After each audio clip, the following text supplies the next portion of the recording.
Ça n'a pas été sans peine. Heureusement que le tapis est épais et qu'il étouffe le bruit. On n'a rien entendu. Ce n'est pas sûr. Je tremble comme une petite feuille. Dieu qu'il fait noir. Faut-il allumer la lanterne sourde? Inutile, il y a de l'électricité ici. Voyons, si je me souviens bien, la cheminée doit être à gauche. Elle était à gauche sur le plan. Et par conséquent, elle est à droite ici. Regarde, c'est plein de bibelots, ne renverse rien. Ah, j'aimerais mieux être perdu dans une forêt la nuit. Dans une grande forêt. Ah, voilà. Quoi? La cheminée. Ah, tu vas trouver un bouton électrique. Allez, fais la lumière. Fiat Lux. Oh, comment monsieur peut-il plaisanter dans de pareils moments? Monsieur ne craint pas. Mais non, allez, dépêche-toi. Très chic, c'est bien cela.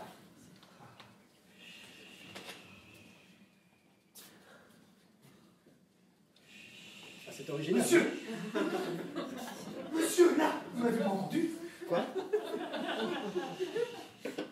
Tu es stupide. Oh, monsieur, tout cela finira très mal. Alors, pose la valise sur le canapé. Il dort profondément. Et même il ronfle. Il ronfle. Monsieur voit que j'ai entendu quelque chose? Mais, allez, maintenant, travaillons. 5h30 déjà. Nous n'avons que le temps, là. Il y a affaire ici.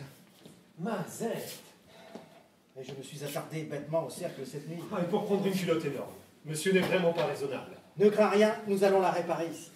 Si monsieur avait voulu être plus raisonnable, il y a longtemps déjà que monsieur se serait retiré des affaires avec un beau sac. Mais l'inaction me pèse. J'aime la lutte, et puis je suis encore trop jeune, que dire? Enfin, travaillons, luttons. Ah, d'abord ceci. Je déteste me servir de ces instruments. Ah, et cela. À la bonne heure. Allez, dépêchons-nous. Toi, ouvre ce médaillet et emballe dans la valise la collection de médailles, qui est fort curieuse et vaut très cher, paraît-il. Moi, je vais visiter ces tiroirs. Si j'en crois mon indicateur, il y a là-dedans de quoi devenir honnête homme le reste de sa vie. Et se retirer à la campagne, dans une petite maison avec un petit jardin. Oh, quel rêve, monsieur, quel rêve. Ah, la campagne. Le seuil des portes le soir, les margelles des puits, les bonnes odeurs de foin. Notre marguillier, conseiller municipal. Oh, répartiteur. Voyons. Voilà. De la rente russe, très bien. De la rente hongroise. De la rente espagnole. Ah, du chemin de fer italien. Du tramway de Berlin. Ah, ben ça m'étonne pas qu'il soit si nationaliste, hein. Ah! Des liasses de billets de banque.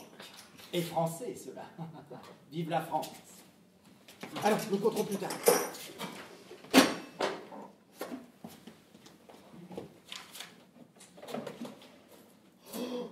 Monsieur! Des lettres! Oh, des lettres de femmes! Oh, mon chouette! Tâche donc de te débarrasser de ces expressions vulgaires. Et laisse ces lettres. Mais monsieur, ça pourrait être une mine! Laisse ces lettres. Tu sais qu'il n'y a rien que je déteste autant que le chantage. C'est malpropre et lâche. Soyons courtois, restons gentlemen.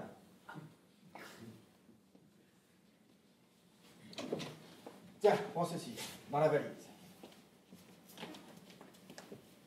Et la monnaie pour toi.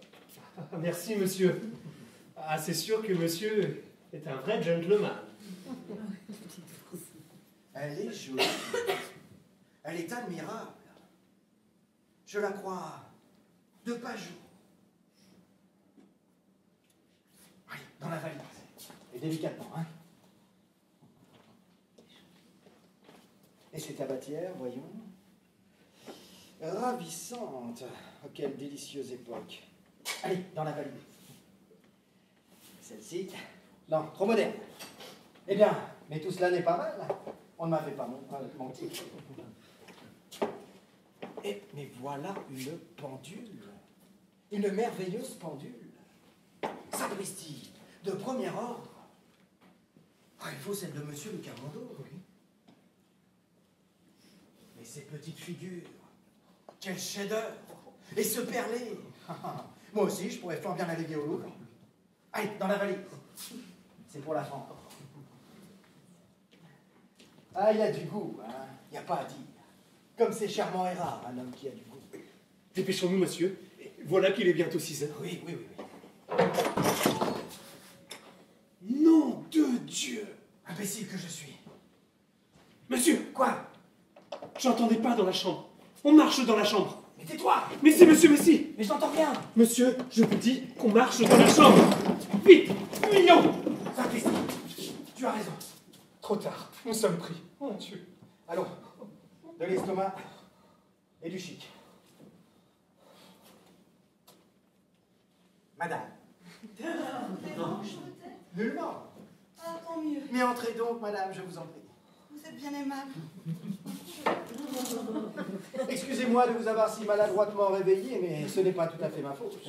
Vous avez, madame, des bibelots bien sensitifs, vraiment, et que la plus légère pince monseigneur fait tomber aussitôt en pamoison. Je crois qu'ils sont atteints eux aussi de la maladie, et qu'ils sont neurasthéniques, comme tout le monde. Mon Dieu, il ne faut pas leur en vouloir. C'est bien naturel avec eux, ils sont si vieux. Certainement. À qui ai-je l'honneur de parler? Mon Dieu, madame, mon nom vous serait en ce moment une trop vive surprise. Ah, je n'insiste pas. D'ailleurs, ne pensez-vous pas qu'il vaut mieux réserver, pour une occasion moins étrange et qui ne peut manquer de se produire, une présentation que je souhaite régulière et prochaine? Comme vous voudrez. Et que je puis l'avouer, je ne souhaitais nullement aujourd'hui. Fort bien. Je désirerais, si vous y consentiez, garder le plus strict incognito, jusqu'à nouvel ordre. C'est tout naturel. Ah, entre gens de bonne compagnie, les choses s'arrangent toujours le mieux du monde. Vous croyez bien que de mon côté... Ah, mais je n'en doute pas. Oui, mais ceci ne m'explique point. Ma présence chez vous, à cette heure insolite et dans ce désordre matinal. Précisément. Et je vous serais gré si vous n'y voyez pas toutefois d'indiscrétion. Aucune indiscrétion, bien au contraire. Votre curiosité est fort légitime. Et je ne songe pas le moins du monde à m'y soustraire. Vous m'êtes très sympathique. Mais grâce. Extrêmement sympathique. Et vous avez un goût exquis. Exquis. Vous me flattez. Du tout, je dis la vérité. En ces temps de moderne style, le bon goût est une chose si rare, et je m'y connais. Je vois en effet que nous aimons les mêmes choses. C'est charmant. N'est-ce pas? C'est un lien moral, une solidarité, si j'ose dire. Mais pardon, puisque vous désirez, et j'en suis moi-même ravi que nous fassions un petit bout de causerie, ne pensez-vous pas qu'il serait prudent à vous de passer un vêtement de chambre? Votre déshabillé me ravit, mais il fait froid ici, et l'on a si vite attrapé cette maudite grippe. Vous avez raison. Veuillez donc m'excuser, Mimi. Je vous en prie. D'ailleurs, il me déplairait fort être avec vous en reste de franchise et de politesse. Madame. Et je me vois forcée de faire prévenir le commissaire de police de votre présence dans son quartier. Oh, pour le principe. Mais faites, madame, faites. Pour le principe seulement. Je suis à vous. Pas de chance. Sapristi que c'est embêtant. Oh, je l'avais bien dit à monsieur. Cette fois, c'est fini. Allons-nous-en, monsieur. Par pitié, allons-nous-en. Tu es fou. Mais elle nous laissera peut-être partir. C'est une originale. Elle ne me semble pas méchante femme.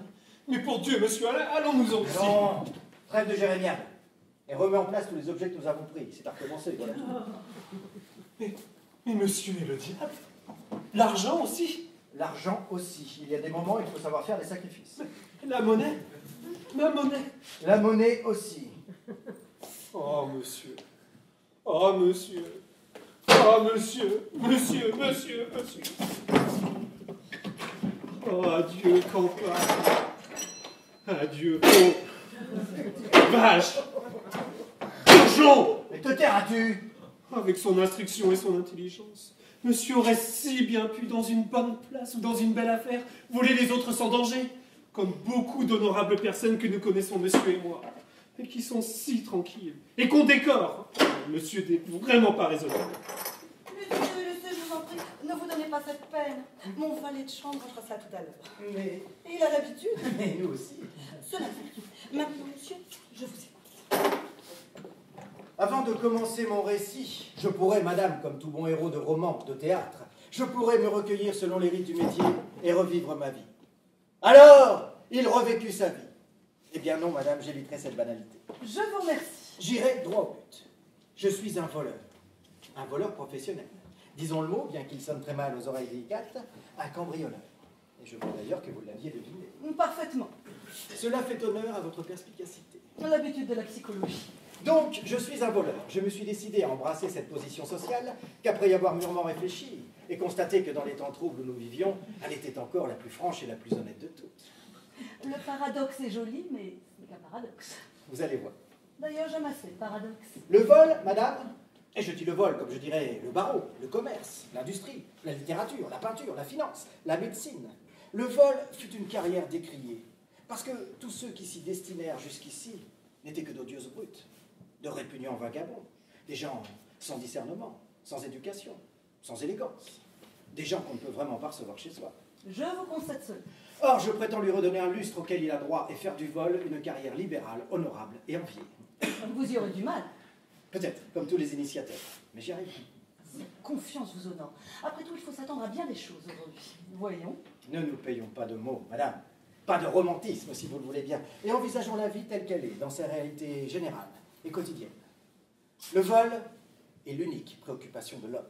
Vous permettez, et l'amour? Sans doute.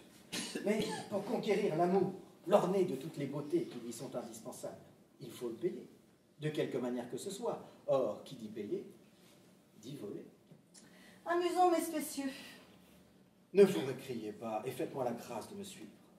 On ne choisit une profession, n'importe laquelle, remarquez bien, que parce qu'elle nous permet, nous autorise, nous oblige même de voler. Plus ou moins, mais enfin, de voler quelque chose à quelqu'un. Vous avez l'esprit trop avisé. Vous savez trop bien ce que cache le fallacieux décor de notre honneur et de nos vertus pour que je sois forcé d'appuyer mon dire d'exemples probatoires et de concluantes énumérations. Je vous trouve un peu exclusif. Mais vous-même, madame, Moi? parfaitement. Votre époux, dont la réputation d'intégrité est universelle, lui qui est une de nos personnalités les plus parisiennes et les plus respectées, n'a-t-il pas été boursier jadis, puis collectionneur? N'est-il pas maintenant philanthrope?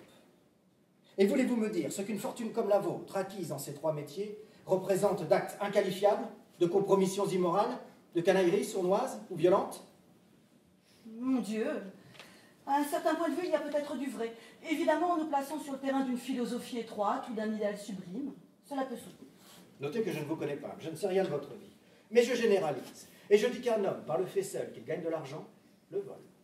Ce n'est peut-être une question de dictionnaire, en effet. Vous voyez bien. Mais ne parlons que de ce qui me concerne. Je serai très bref, d'ailleurs. Oh, ne vous gênez pas. Je débutais dans le haut commerce. Les sales besognes que nécessairement je dus accomplir, les ruses maléficieuses, les ignobles tromperies, les faux poids, les coups de bourse et les accaparements répugnèrent vite à mon instinctive délicatesse et à ma nature franche, empreinte de tant de cordialité et de tant de scrupules. Je quittai le commerce pour la finance. C'était, monsieur, permettez-moi de vous le dire, tombé de Caribe en syllabes, si vous aimez mieux, échanger votre commerce borgne contre une finance aveugle. Sans doute. Aussi, la finance me dégoûta tout de suite. Je ne pus me plier à lancer des affaires inexistantes, à émettre de faux papiers, de faux métaux, à organiser de fausses mines, de faux isthmes et de faux charbonnages. Penser perpétuellement à canaliser l'argent des autres vers mes coffres, à m'enrichir de la ruine lente ou soudaine de mes clients grâce à la vertu d'éblouissants prospectus et à la légalité de combinaisons extorsives me fut une opération inacceptable, à laquelle se refusa mon caractère, émis du mensonge. Je songeais alors au journalisme. De mieux en mieux. Il ne me fallut pas un mois pour me convaincre que, à moins de se lancer dans des chantages pénibles et compliqués, le journalisme ne nourrit pas son âme. Et puis vraiment, il est fort pénible pour des personnes comme moi, qui possèdent une certaine culture, d'être l'esclave de ces ignorants ou grossiers, dont la plupart ne savent ni lire ni écrire. Sinon, leur signature au bas de quittances ignominieuses. Alors, je crus que la politique... C'est cela, n'en disons pas autre chose. Ensuite, je voulus devenir homme du monde. Un véritable homme du monde. Ce que nous appelons un homme du monde professionnel. Situation bien encombrée aujourd'hui et bien précaire. Oui, mais t'en vaut l'homme, t'en vaut la place. Je suis joli garçon. J'ai de la séduction naturelle et acquise. La pratique du sport, une santé de fer, de l'esprit. Oh, l'esprit, c'est plutôt gênant. Assez d'esprit, je crois, pour simuler à merveille tous les divers genres de médiocrité et de stupidité nécessaires à une telle fonction. De l'esprit à rebours, si j'ose dire. Il en faut beaucoup. Ah, mais j'en ai beaucoup. J'ai aussi le goût des choses traditionnelles, la connaissance approfondie des codes de l'honneur, un peu maquignon, un peu tapissier, duelliste heureux, arbitre plein de subtilité, joueur impassible et chanceux. Rien ne m'était si facile que de me faire recevoir d'un cercle côté, d'être invité un peu partout, de faire la navette entre le bureau de l'homme d'affaires et le cabinet de toilette d'une femme à la mode, être le rabatteur de l'un et le pourvoyeur de l'autre. Seulement voilà, j'avais trop de scrupules. Évidemment. Tricher au jeu, aux courses, tirer un cheval, meubler de jeunes cocottes et en démeubler de vieilles. Vendre mon nom et mes influences au profit d'un nouveau quinard. d'un banquier douteux, d'un chemisier réclamiste, d'un fabricant d'automobiles, d'un étranger millionnaire ou d'une jolie femme, être de la patrie française et du tir au pigeon, vanter les romans de M. Bourget, les pièces de M. de Massard, les manifestes de M. le duc d'Orléans et défoncer sur les hippodromes les chapeaux de M. Loubet, en ma foi non. Je reconnais tout de suite que ce serait au-dessus de mes forces. Madame, ça n'est pas une sinécure. À qui le dit? Bref, j'épuisais ainsi tout ce que la vie publique ou privée peut offrir de respectables carrières et de professions honorées, un jeune homme intelligent et délicat comme je suis. Les psychologues. Si vous voulez. Je vis clairement que le vol, de quelque nom qu'on l'affuble, était l'unique ressort de toutes les activités humaines. Mais combien dissimulé, et combien déformé, et par conséquent, combien plus dangereux. Je me fis donc le raisonnement suivant. Puisque l'homme ne peut échapper à cette loi fatale du vol, il serait beaucoup plus honnête qu'il le pratiquât loyalement, et qu'on n'entourera pas son naturel désir de s'approprier le bien d'autrui d'excuses décoratives et de qualité somptueuse dont la parure éphémère ne trompe plus personne aujourd'hui. Et tous les jours, je volais. Je volais honnêtement. Je pénétrais la nuit dans les intérieurs riches. Je prélevais, une fois pour toutes, sur les caisses des autres, ce que je juge utile à mes besoins matériels, intellectuels et sentimentaux, au développement de ma personnalité humaine, pour parler comme les philosophes. Cela me demande quelques heures.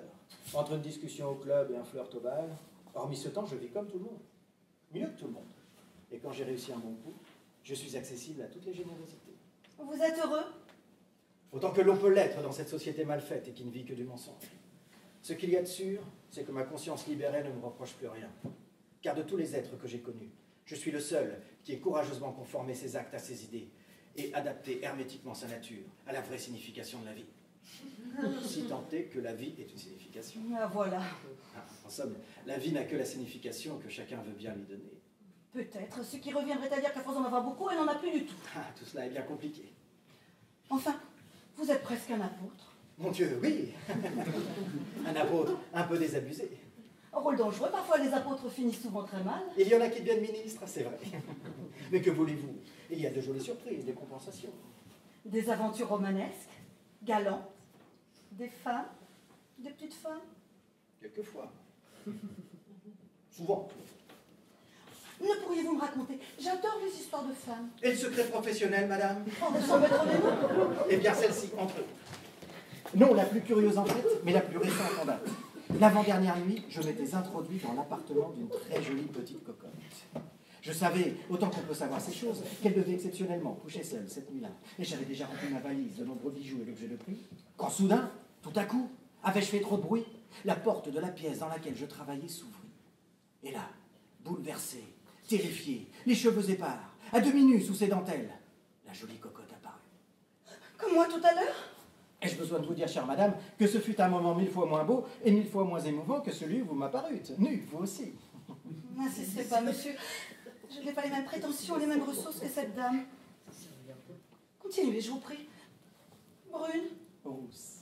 la couleur que j'aime. Elle était adorablement désirable, ainsi. Sa beauté, le désordre de sa toilette et son épouvante, tout cela m'excita au plus haut point. Instantanément, l'amoureux se substitua en moi au voleur. Grâce, grâce, par pitié, ne me tuez pas, tout ce que vous voudrez, mais ne me tuez pas. Et je tombai aux genoux de cette femme charmante et dévêtue. Je la suppliai de ne rien craindre de moi. Tes cheveux, tes yeux, ta bouche, tes seins, et je l'entraînai, toute frissonnante, dans sa chambre. J'adore les histoires de femmes. Alors? Eh bien, le lendemain, elle ne voulait plus me laisser partir. Elle me disait, avec une reconnaissance infinie, « Toi au moins, mon chéri, tu ne les coupes pas en morceaux. » Bien entendu. Mais j'en ai d'autres encore plus curieuses. Oh, mes compliments. Ah, vous avez de la chance. J'ai de la logique. Votre métier a du bon. Évidemment, il y a des risques. Quand on le pratique avec intelligence, avec discrétion... Mais n'importe, il a des risques. Mais il a aussi du bon. Mais essayez-en. Oh, changer de vie. Je suis trop vieille, les petits sont pris, c'est impossible. Mais quel dommage. Vous croyez que je le regrette? Mais voici le jour qui vient et j'entends non pas l'alouette, mais ce qui est infiniment moins poétique, j'entends le commissaire de police. C'est un homme charmant.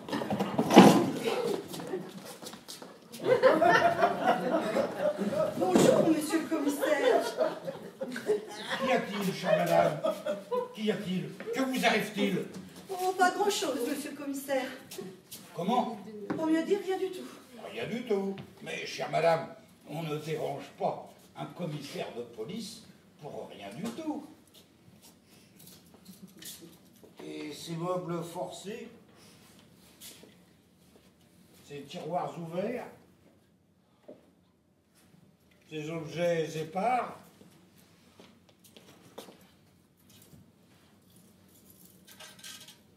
un cambriolage peut-être? Une expertise. Et ce sont choses tellement semblables qu'au premier moment, j'ai pu m'y tromper. Comprenez-vous? Oh, je ne comprends rien du tout. Ah, monsieur le commissaire, en général, les hommes comprennent fort peu de choses à ce qui leur arrive. Sans ça, les hommes seraient les dieux. Vous êtes étrange, madame, et je ne vous reconnais pas. Tout cela est fort étrange. Alors pourquoi m'avez-vous dérangé? Pour le principe seulement.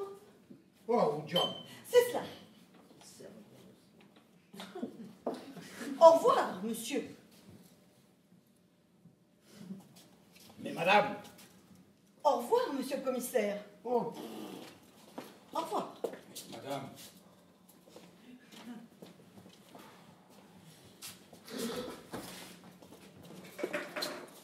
Au revoir, monsieur le commissaire. Oh. Ah, non seulement vous avez un goût exquis, mais vous avez un tact. Un tact. Mon Dieu, cela se tient. En vérité, madame, je ne sais comment vous remercier. Du tout, du tout. Le plaisir est pour moi. Oh, vous exagérez. Mais je ne voudrais pas abuser, madame, d'une hospitalité dont je sens tout le prix et dont je garderai un souvenir exceptionnel, croyez-le.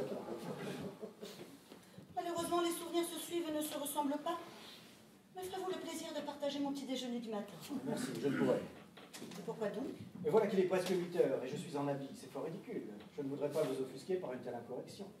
D'ailleurs, j'ai hâte de rentrer. On doit être inquiet chez moi. Mais j'ai le téléphone à votre disposition. Vous êtes vraiment trop aimable. Désirez-vous une voiture? 1000 grâces, mon automobile m'attend à quelques maisons de la vôtre. C'est au mieux. Une bonne marque, je pense. Excellent. Et vous faites? Du 120. On me rassure. Vous permettez? Joseph! Excusez-moi. Joseph! La valise. Au revoir, chère madame, et toutes mes excuses encore. Alors, au revoir. Non, non, je ne souffrirai pas. Par la porte, cher monsieur. Par la grande porte, si vous voulez bien. C'est vrai. Excusez-moi, l'habitude.